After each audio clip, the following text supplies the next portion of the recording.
Okay, it's 6 p.m. and I'd like to welcome everybody to the regularly scheduled Monday, June 20th, 2022 meeting of the Metropolitan Area Planning Commission. Carla, I will let you take roll, please. Ryan Henry, Walker Henson. Here. Jacob Crumweedy. Here. Marvin Kusick, Eddie Mack, Here. Scott Orr, Cole Reen, Here. Don Roberts. Here. James Simonek, David Trojan. Here. That is a quorum. Thank you, Carla. Our first item on the agenda is 2.1 minutes. Consider the approval of the minutes of the regularly scheduled May 16th, 2022 MAPC meeting.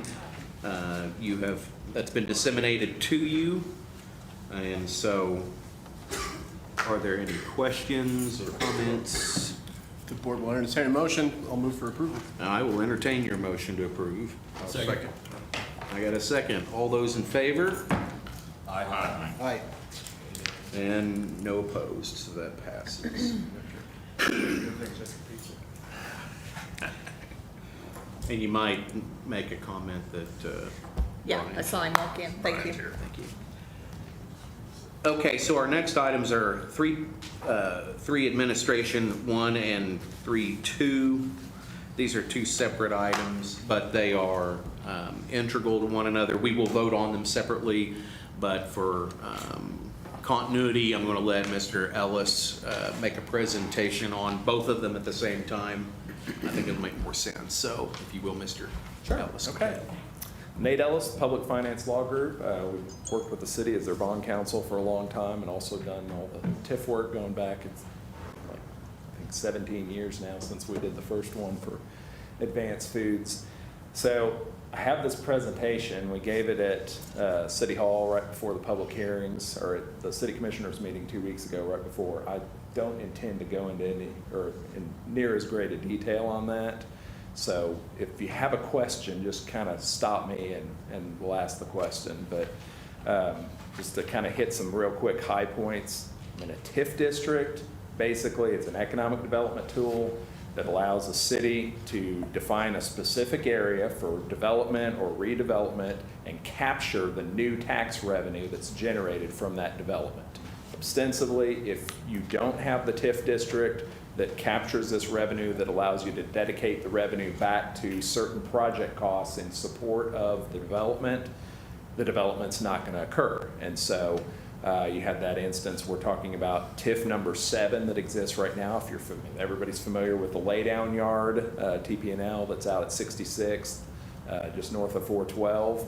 That was an open field. There was a proposal to come in and locate a rail yard, basically, where they could offload wind turbine components, blades and towers, and the actual turbines themselves, and store them there before they're trucked out and deployed out in the field wherever. And so that was an instance where they were looking at, I think in that case it was their Garden City site that they had, and creating a new site in Enid. And so we created an incentive that allowed them to get a rebate of, basically a rebate of 65% of the ad valorem tax that they had to pay on inventory. In Oklahoma, inventory gets taxed if it stays there long enough. And in that case, as you saw, a lot of times that material would come in there and it might sit there for 9 months or a year before it actually got deployed out to the field.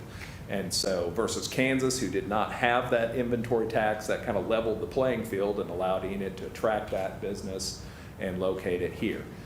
What we're talking about also tonight, or we're talking about extending the time of that, because that just went out to 2026. We did it initially as a 10-year deal, and that tied kind of to what the federal legislation relative to wind tax credits. We didn't really know what the future was going to hold with that. We have a proposed TIF 9 here that relates to it. We call it the Tachyon TIF, but Tachyon, TP&L, they're the same company. So that kind of consolidated, and they're all the same group. So the Chesterfield site, that's 54th and just south of the Tyson Advanced Foods facility, they're at 54th and 412. They want to get that built, take that building, and I think expand it and also build some additional storage there, but it will allow them to create a remanufacturing facility that'll be the first of its kind in the United States and allow them to basically upgrade existing turbines from the 2 to 3 megawatts that they're capable of generating right now up to as much as 5 or 7 megawatts. And again, there's not a facility that does that in the United States, so it'd certainly be advantageous if we can get one on the ground here in Enid. That would be the place initially that everybody would want to go to be able to do that. So likewise, we're creating essentially the same TIF district there that would give the company a 65% credit on the inventory tax that they might have to pay. What the TIF also has done is it's created a revenue source in the case of 7, would create a revenue source in the case of 9, that allows us to do other infrastructure projects that have been identified that are necessary to support the project, but also beneficial to the city. So with the original 7, we redid 66th Street going north from 412 up to Willow Road to make it, basically industrial grade road, so improve that substantially. With the extension, it's proposed that we add some dollars be authorized under that project so that we can extend the road further north of Willow. If you've driven north of Willow on 66, you know not to do that again. So that'll improve that road, and that provides not so much a huge benefit to the project itself, but does provide a big benefit, especially to the school that's there, to the elementary school, Pioneer Schools. Right now, they have to route their buses out of their way to avoid that just because of the wear and tear and the buses and probably the bodies that are inside the buses, I would imagine. So the proposed amendment for 7 extends that TIF by an additional 10 years out to 2036. And it adds $950,000 to the authorization, which is what the city's estimated the construction of those additional road facilities would cost. On TIF 9, we've identified improvements to 54th Street that need to be done going south from 412 to the Chesterfield property. And preliminary estimate of that with contingencies around $1.3 million or so. And what the committee ultimately recommended is that we set aside $1.8 million for project costs, anticipating it'll be about $1.3 million for the road improvements. That would leave about $500,000 that could be put towards the acquisition of a new ladder truck for the facilities, or for the city's fire department. The existing ladder truck is, I think, well past its useful life, although they've done a good job of keeping it in service, but it's going to have to be replaced here in the next 3 to 4 years. And so that would allow a contribution for the TIF. The ladder truck certainly would improve the safety of operations that are going out in facilities like the Chesterfield building, where they've got a better reach and just can provide better fire protection in the event there was ever an emergency. So that was contemplation of the review committee. It's kind of an identified cost that made sense. If the road ends up $1.2 million, then they'll have $600,000 that they can put towards the ladder truck, which is about $1.5 million to $1.8 million in total cost. If the road costs $1.4 million, then they'll have $400,000 that they can put towards that. So that TIF would also go out 14 roughly years to the end of 2036. So it would end at the same time as the extension of the TIF number 7. And so again, there was a period of time we didn't really know what was going to happen with federal energy credit or wind production credits. Now there's been some certainty as far as what that looks like, at least for the next 5 to 7 years or so. And so I think the expectation is that their production, or the amount of material that they're moving through there, will begin to start to ramp up. We saw on the existing TIF 7, we had several years where the amount of assets out there was a really large number, and then the last year, and then we expect the same for this year, it was a fairly low number. We expect it to go up, but over 5 years, it averaged about $400+ million that was out there. And so again, that was spinning off a decent amount of tax. Again, 65% of that is basically a rebate to the company, And then the property, the ad valorem on just the real and personal property that they have out in their facilities. And then that other 35% we're using to pay the cost of the road improvements that are done there. And then the balance of it is going to the taxing jurisdiction. So that's always been a big point that's kind of evolved over time with Enid and really across the state as well, but especially Enid's been a leader in doing that and finding ways to share the revenue along the way with the taxing jurisdictions. So if you'll flip to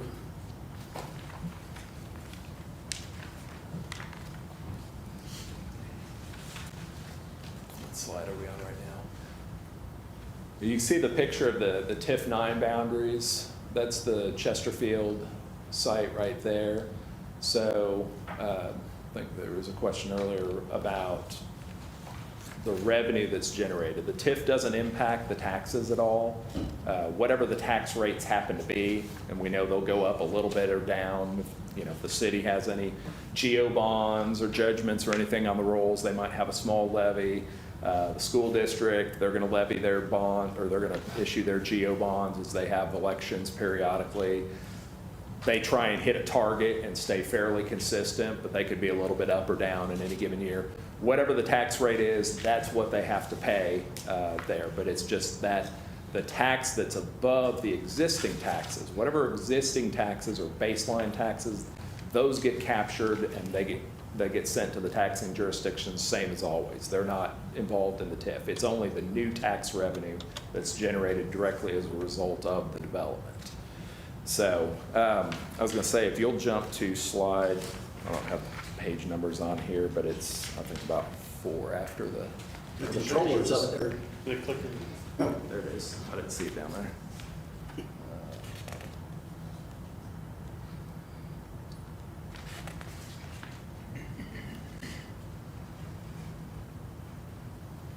So on TIF 7, over the 20-year life, we estimate that we're going to have about a little less than $24 million in total projected revenues. To date, we've received a little less than $8 million. That's through 2021, and that's been, I'm sorry, I'm looking at the wrong line. Yeah, I'm sorry, 24 million total. About 16 million of that will go to project costs. So about 14.3 million will go to TP&L as the inventory incentive. So again, they're paying 24 million in. They're getting about 14 million back. $1.8 million will go to reimburse the city for the cost that it's put into the TIF district. And then the other 7.76 million will go to the taxing entities. And so we project that'll be about 4.3 million that'll go to Pioneer Schools over and above what they would have received over that 20-year term. To date, they've received a little over $1 million in the first 5 years. So, and then you see for Technology Center about $1.064 million, $1.054 to the Garfield County, and $275,000. Those are just based pro rata on the levies that they individually levy as taxing jurisdictions. Then on the TIF number 9, we estimate there'll be about 5 million generated over the 14-year term, about 2.44 million that'll go to project costs, and about 2.56 million that goes to the taxing entities. You see the inventory incentive to Tachyon is much smaller on this project. One of the things and how these kind of blend together, these turbines are going to come in to the rail yard at TIF 7. What they have been doing is they've been pulling out some of the weather sensitive components when they're storing them and actually bringing them over to the Chesterfield site that they already own and operate, and storing them indoors so that they don't get ruined while they're sitting out there. And so from a tax purpose, the county has been looking at that as though it's really over at 66th Street, even though they've taken out circuit boards and moved them over. So when they construct a storage facility, they will actually be able to move the whole turbine over there and store it there if they want to, or they may just take out weather sensitive components and bring them over, kind of depending on what they need to do with the turbine. So we have anticipated that the bulk of inventory tax, to the extent it's generated, will be over at 7. But the way this is structured, because it's the same incentive, if both of these are in place, then we don't really care. If it gets picked up on one or it gets picked up on the other, it's the same incentive either way. And so, you know, they can manage their inventory. I think they've done a pretty good job to this point. I think they anticipated they were going to have to pay a lot more tax than they actually have had to. But again, that's kind of a function of how quickly they get things in and out. If it comes in and stays there for a couple of weeks and goes right out, then there's no tax on it. You know, and then they deploy it to the field and then it's subject to regular tax. But if it sits there for a year, then, you know, they would have inventory tax. So I think that's probably, again, I can talk for an hour and I'm going to try not to. So I'm already 10 minutes past 5 minutes. So. Have they said how many more jobs this may create? Yeah, so the Tachyon facility, when it's fully staffed, they expect to be about 94 full-time positions with a payroll benefits around $7.5 million. So those would be new jobs to the Enid market. I don't know how many they employ out of the TP&L. It's more of a facilities. I think it's around 20 or 30 or so. But again, that's more storage than. This will actually be, you know, there'll be quite a bit of, you know, technical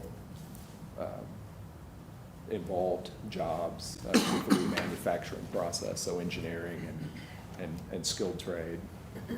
So with this extra district you're talking about, they can manage their inventory better, so that means they can manage paying less tax? Well, again, if whether or not they owe inventory is a function of how long they have it out of service. Once they place it in service, you know, out in Alfalfa County or something like that, now it's subject to tax as real or personal business property. Inventory is a little bit different in that it's intended to be placed in service, but it's not. They actually treat it at about a 20% of its market value for purposes of taxing. It's kind of like drilling rigs. They call it stacked inventory. So when you're not using the drilling rigs and you just have them stacked in storage waiting to be deployed to the field, you pay inventory tax on them at 20% of what the tax would be as if you were actually using them. And so, again, depending on how long or short any particular component is there will determine whether or not they owe any tax. And it's kind of they either owe tax for that year or they don't owe tax for that year. And, you know, there's a long list of inventory that some they owe tax on and some they don't. So it's difficult. We've seen kind of wild revenue swings, but again, it's a fairly significant number out of TIF 7 that they're actually generating. But we know in any given year it might be really high or it might be really low. And, you know, again, it's the benefit to Enid is the commerce that we're generating in the community.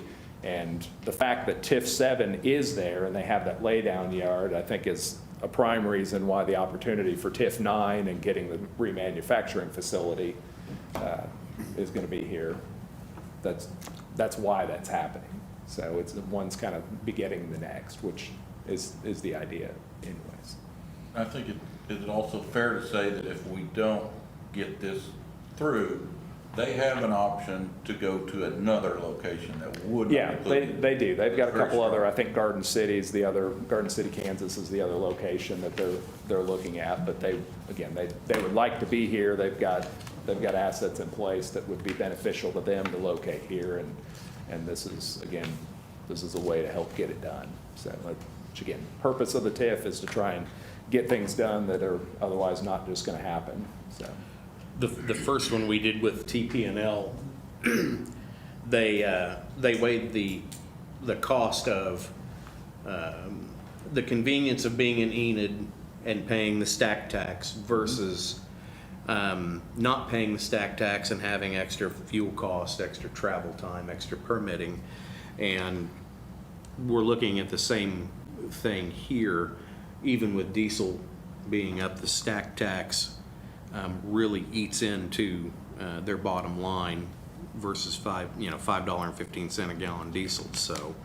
And it is my understanding that this is kind of the last step that they are looking at us in Garden City, and they'd like to be here, but they still have to, look at the balance sheet just like everybody else does, so.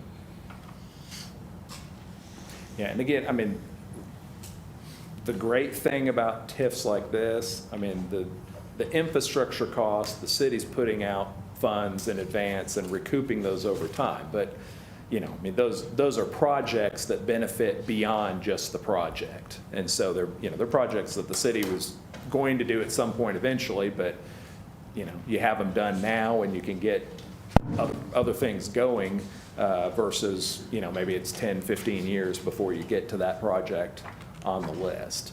So, but the company is paying all the tax, so the city's not having to issue bonds, they're not having to front a bunch of costs relative to an incentive or anything like that.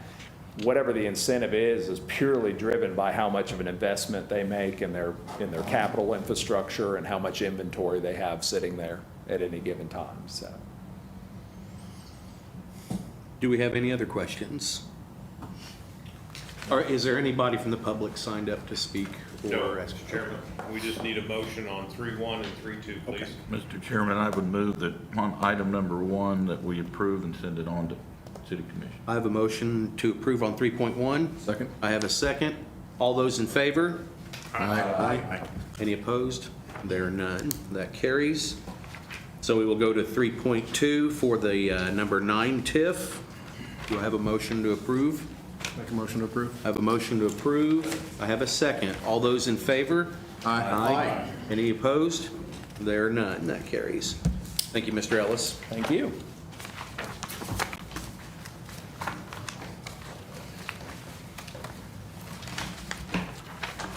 Okay.